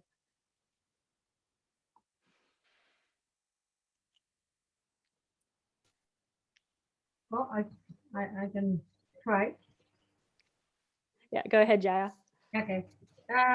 So I think the first advice I will give is that you should try many methodologies. I don't think you should stop with one, fix the methodology in advance. I think if you have the possibility of trying out many methodologies, I think one advice I would give is try out many to see, the reason for that would be to see if they actually produce similar results. For example, I think in Giulia's case, there was one methodology which kind of stood out or was very different from the other three. And so you can say, okay, this one seems to be different, and where is the difference coming from? And then you can go further to understand what makes it different and why is it so. In fact, in a recent, last week, I gave a workshop on structural equation models, and where I used these different methodologies, the composite indicator, the PC, the mimic, the SEM, on a different, on a data set from India on women empowerment. And in fact, most of them gave similar answers, including the composite index, except for the PC. So the factor analysis, the SEM, and mimic, and the composite index are very similar, but the PC gave some different weights. So it does depend very much on the context. But so the reason for doing many would be to see if they do not give similar ones. But the PC was also not very different. I mean, some dimensions were different, but not, drastically different. If they don't give similar answers, I think we should go deeper to check maybe whether there's something else happening which is not giving where you need to say this one is maybe not suitable for my context, because all of them, there's a question of suitability to your data and the purpose of it. And then the second thing would be that, and so then you can kind of eliminate one or two based on the comparison. So that, I think, one thing I would say is that try many. But then, of course, if you have a specific purpose in mind, where it's almost clear this is the kind of methodology, like, for example, in terms of in Enrica's case, I think I was really fascinated by that, this tool for getting quantitative data out of a qualitative methodology. So I think that's kind of when you're clear about the purpose and the why you want to do it. I think there's no need to go for big structural or big econometric models. I'll stop here, but then I'll add a few points later on. Yeah. Thank you so much, Jaya. Giulia, Enrica, do you have anything further to add from that? Well, if I may, I think that I'm a little bit worried, and I don't think it is the best option to have a sort of orthodoxy in having given concept and a corresponding methodology that need to be used for many reasons. First, because it will be quite boring and will reduce our possibility to investigate new avenues of research. So I think that is really interesting, important to have the possibility to explore, to cross disciplines, to go across disciplines in order to identify what is the best or the most appropriate methodology for addressing the research questions that you had in mind. So I am definitely much more in favor to it. The second point that I can see with favor is that it is quite a specific of the capability approach, this idea to raise attention on the importance of normative judgment. And exactly for this reason, I think that is one of the most important contributions to the academic debate of the capability approach has been exactly to ask to each of us, even us that we are working with, are more familiar with working with numbers rather than philosophical questions, but yet to reflect on what are the implications of the technical choices that you may do. Is something that is not so common in other research community, no? And I think that is if you are interested to measure poverty, it should be relevant in any case to reflect on what are the implications in setting up the poverty threshold here or there, in choosing one dimension or another, in aggregating dimension in order to have a composite indicator. This is a problem, a question, an important aspect which is important for which should be important and relevant for all researchers. Quite interesting. We are discussing about that, but I'm not sure that it's the same that occur in other arenas, in other academic arenas. So I think that this again is a strength point, is another weaknesses. From a certain perspective, it can appear like a sort of, well, look at these people are chatting, discussing. They don't have an algorithm, a set of equations that can be used for measuring, for operationalizing the capability approach. Yes, it's true, but this is a richness, not a weakness, in my view.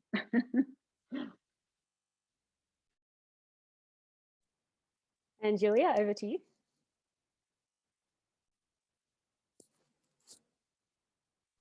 Yes, just to add to what Jaya and Enrica were saying quickly, I think any choice you make, just make it transparent and detail what you're doing as you go along the way. And it's quite, you can plan in advance, but be ready to change your path. Taking a windy road and go back to other ideas, explore more avenues, and just document everything you're doing, because you might end up having to justify why you're taking a certain path and maybe you don't remember why you did it. So, and yeah, be open to all eventualities, I think.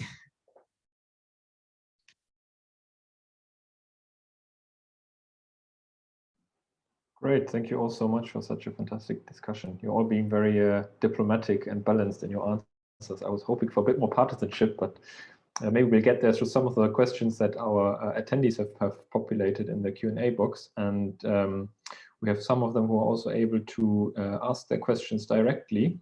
So just like to invite Eva Fortes now to directly address her questions to our panelists. Eva, please go ahead and unmute. Hello, yes. I don't know, can you hear me? Yes, loud and clear. Okay. First, I wanted to thank all of you for this workshop and also the workshop series in general. I'm a first year PhD student, so I'm very new to all of this and I'm very appreciative. I had a couple of different questions, so I guess I will start with the one that's for everyone, and then maybe later, after other people ask, I can ask the specific one. So I'll, and if this isn't, okay, I'm just gonna ask the question, sorry. So the techniques that you've been, oh, it looks like, sorry, I've just seen a note here that we've lost a speaker. Okay, I'll ask the question. So the techniques that you've been presenting seem particularly helpful for addressing the issue of weighting and how to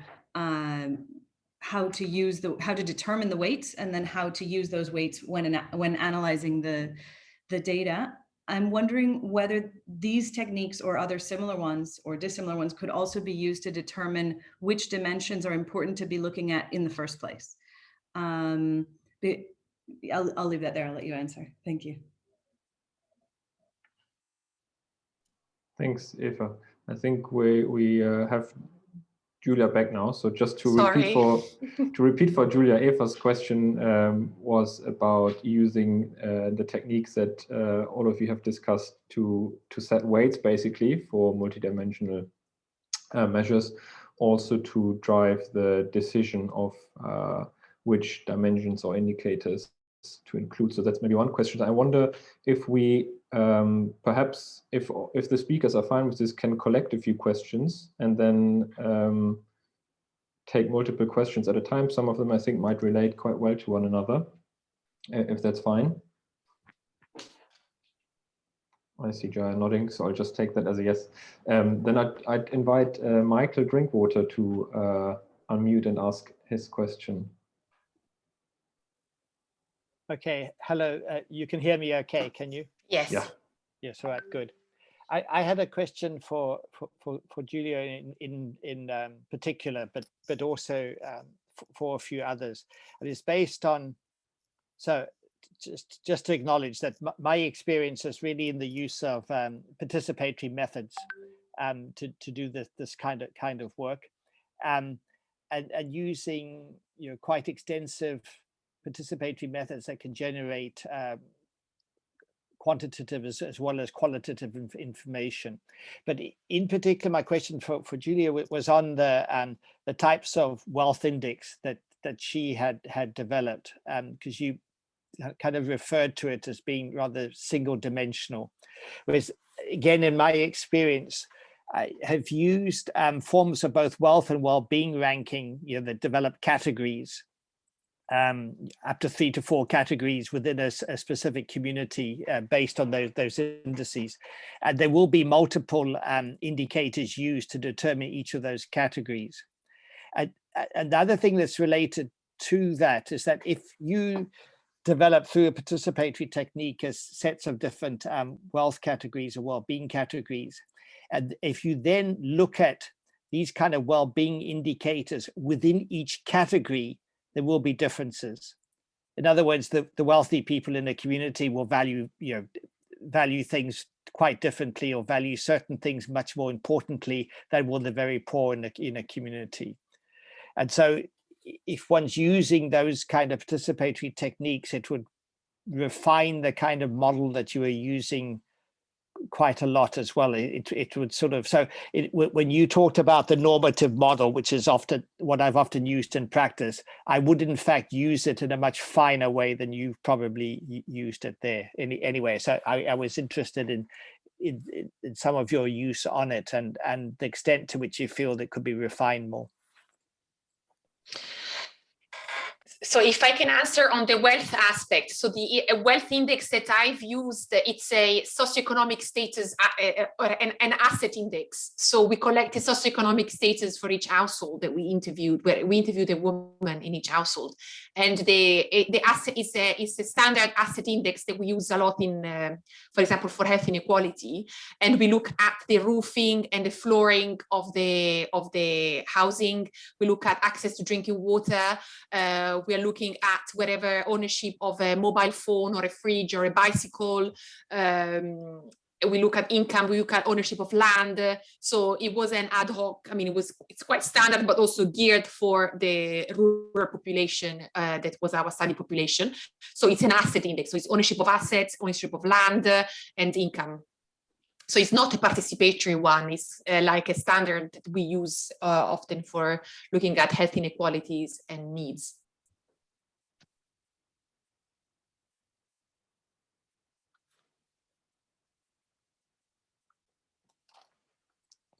Would anybody else have any views on this issue of wealth index, and also its ways in which it might be refined, perhaps to make some of this data more nuanced?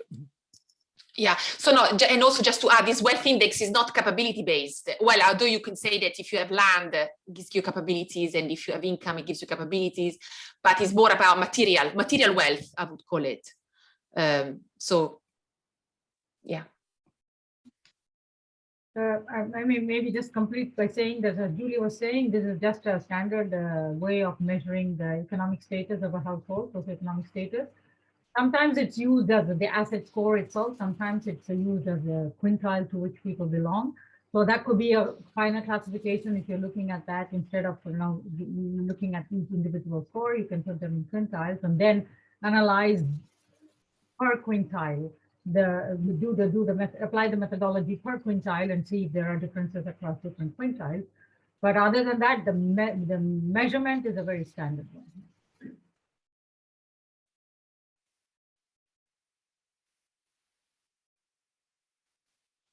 Now, I don't know about the earlier question. I think, are we going to get more questions, people answering? Because there was another previous question. Yeah, so there was Eva's question, which asked about weights setting techniques being applied also to cluster perhaps indicators into dimensions, or choose which indicators or dimensions receive non-zero positive weights at all. So if any of you have Sorry, anything... can I rephrase that, because that's actually not what the question was. The question was whether these techniques can be used to determine which dimensions are important in the first place. So not kind of how to cluster them, but rather than me as a researcher coming in and saying, okay, I know that these are the things that are important and I want you to rank them in order. What I want to do is go into a community and say, what is important to you? What does well-being mean to you? And determine those from there. But I don't know if that's I'm sure that there's actually an established way to do this better than just what I am thinking. Yeah, thank you. If I can answer to Eva, so what my personal experience has been to go into the field in both Uganda and Malawi with my amazing field workers. They organized the focus groups, and they were going very blank, asking, what is a good life? How do you define good life? This is to get the dimensions, so they're not off the shelf. We were not asking, is economic security important? Is your inner well-being important? We just went, what is a good life for you? And why is housing important, if they were mentioning housing? So, and at the beginning, we realized in Malawi that people were like a bit like, what are you talking about? And then when there are some, we found some techniques as we went along on how to unpack and how to get people speaking. And my field worker, Henry, used the technique of a tomato, which I thought it was brilliant, and it worked really well as an icebreaker. Says, if you want to have a good tomato, a good quality tomato, how would you describe it? What are the key characteristics of a good tomato? So then the women were discussing, has to be a beautiful red color, has to be firm, has to be a good shape, doesn't have to be with bugs and whatever. And then so what do you need to make a good tomato grow well? Or you need sun, you need water, you need good soil, you need fertilizer, and so on.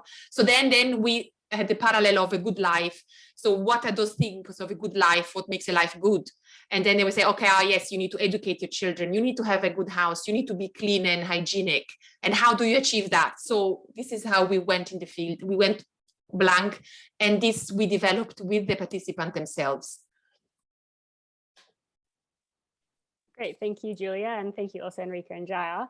We might go on to the next question now. So we have a question from Thomas. Oh, sorry, Jaya. Sorry, you go ahead. I just wanted to add from the other side about the data-driven methodologies, in case, because I don't know whether it was also including I mean, it was also related to other types of methodologies for determining weight. I just want to say that basically in the data-driven methodology, the different weights that we attribute, let's say within a dimension, to different indicators, come from, as I said, the variance covariance matrix or the correlation matrix. So if two indicators are highly correlated, that means they basically capture the same information, and therefore one will have a big weight normally, and the other will not have a big weight because that's not giving something new. Whereas another indicator, which is less correlated, will have a bigger weight. So the idea is to combine indicators in such a way we capture all the different aspects. And so the weights kind of reflect that. If two indicators are highly correlated, they will not have, equal weights. But I mean, they will not be of the same importance because they don't add much. And then you can also do that across dimensions. If you really wanted to, which I would what I would recommend is do the data-driven technique within dimensions and maybe go for normative weights for across dimensions, because there you may not want to know exactly the data to say how important education or health is.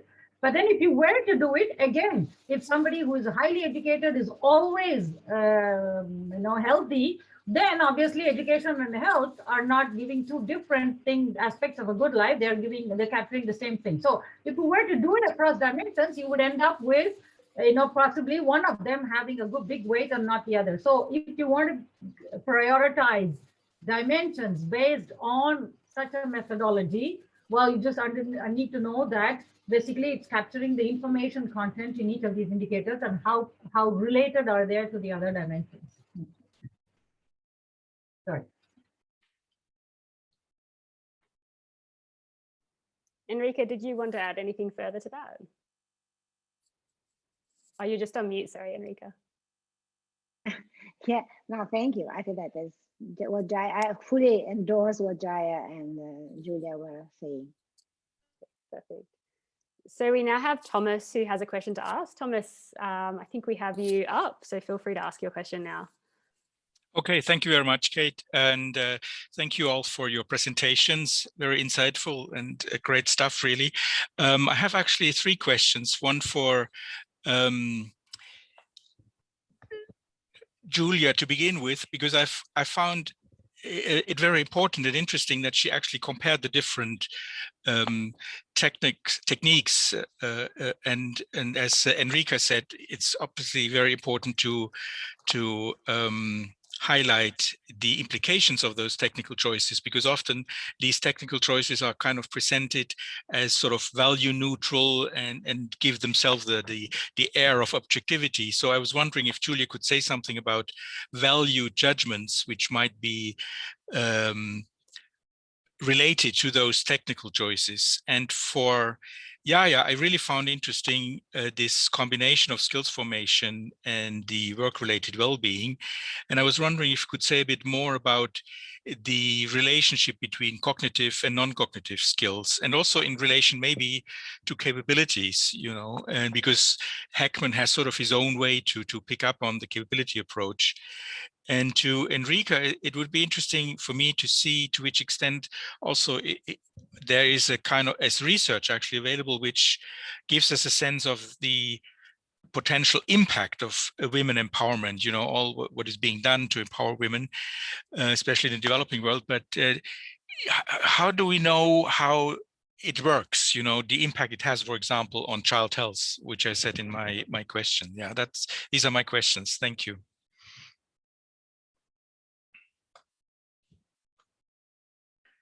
So shall I answer first on the value judgment? So during the focus groups, we were trying to reach these value judgments. So the important aspect for us was for all the participants in the focus groups and across focus groups to agree. So to find, being able to express freely what they felt was the best value for each weight and to agree. And this process took much longer than what I had envisaged. And actually the discussions was very, very rich. It was more than an hour and a half they went on and discussing. And when they were making when they were putting a value, a weight on the different dimensions, they were saying why. And when they had to discuss between each other why they thought it was a good weight, a good value, then someone else's were arguing against. The discussion could be very very lively, and so this was very rich. And in the end, we often the vast majority we found an agreement, and this was they were very able to agree through this deliberative process on what was the best number, the best weight to put down to each dimension. So this is how I consider to be a process in line with the sense philosophy of deliberative democratic process, public debate, and value judgment. So there was there is of course some of the researcher like me input into the analysis of the thematic framework analysis, but I try to keep a step back throughout the whole discussion and the analysis. I try to let somehow the data decides, the data speak for itself. Thanks, Julia. Enrica, would you like to address some of that question? Yeah, regarding the Thomas questions, yes, there are empirical evidence that in general, of course, testify the strong correlation between women's empowerment and child well-being, and for sure in terms of child nutrition and in terms of child health in general. I guess that also Giulia can say something more on that because she also worked on this in this field. There are some specific contribution even among the capability scholars, either that try to start with the starting point of women's empowerment and see what are the concepts, the impact, the effects of women's empowerment on other members of the family, and of course children, as well as other literature, which is quite popular in our method, which is the literature that is approaching the issues from the point of view of children. There's an extensive literature on children well-being or children deprivation. And again, even in these cases, there are some articles that try to measure to what extent the children capabilities are affected by the family in general, and of course by the mother, especially because there is a clear evidence that there is a strong correspondence between the mother and the children in terms of well-being. I'm not able to provide you names now or references, but I can maybe try to send to the webinar organizers, and maybe they may have some possibility to share with you, or maybe you can feel free to send me an email and I will be able to give you more detailed references on that. Oh, thank you. That's sure Giulia can surely say something more because she worked on this. Thank you, Enrica. Maybe just a one-line answer because we are running short of time. I think on the question of relationship between cognitive and non-cognitive skills. Yes, there is. We introduced that interdependence, and there is, but I unfortunately don't remember the strength of that relationship. But there was a clear, significant relationship between the cognitive skills and the non-cognitive skills. So we had that interdependency in our model. Maybe we should. I was quickly trying to check whether I could get the results, but I didn't actually manage to get the table out. But yes, there was. And so the second thing about relation to capability approach, we saw the relationship. By the way, this is a joint paper I said with Dr. Ricardo Nogales from Oxford University. And it's in World Development, so you can kind of Google it out. So the relationship to the literature capability approach, we saw it on the work advantage side, to say that work well-being or work capability is not just have the capability to have a good salary, but also beyond that. But in the case of technology of skill formation, we just took it exactly as it was presented by Heckman, except that we linked it, because Heckman links it to just earnings or salaries, we link it to this work advantage. So the relationship to sense the capability approach is more on the work well-being side, and less so, I would say, on the skill formation side. Thank you. Great, thank you all so much. I think we are, for this webinar, at the end of time. Giulia has very diligently answered 2 additional questions in the Q&A box, so I think and hope that everyone's satisfied with all the answers they gave. No outstanding Q&A questions, that's I think a first. So well done on that to all our attendees and panelists.